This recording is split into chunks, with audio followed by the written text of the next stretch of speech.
The papers of Howard Washington Thurman carries Gandhi's 3 hour long conversation.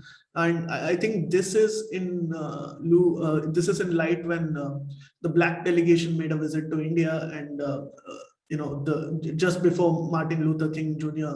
became a sensation in America.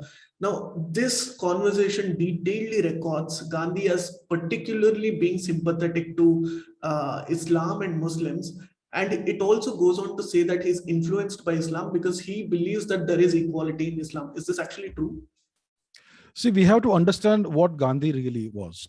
And if we examine his own writings, you will find that in his childhood, during his formative years, his mother was a member of the so-called Pranami sect, Pranami Sampradaya. Now, the Pranami Sampradaya is a strange sect. I think there are two versions of this sect in India. I think they're in existence even today, most likely.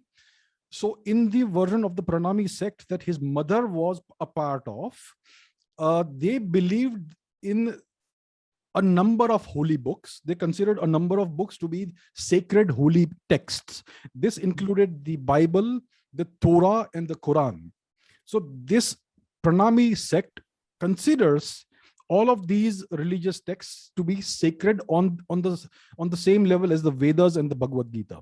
Now, when a person grows up believing that the Bible and the Torah and the Quran, these Abrahamic texts, are sacred and they are the word of God, even though these texts say that their version of God is the only version of God and everybody else will go to hell and they will burn in hellfire, if a person grows up believing this, then that person is not a Hindu.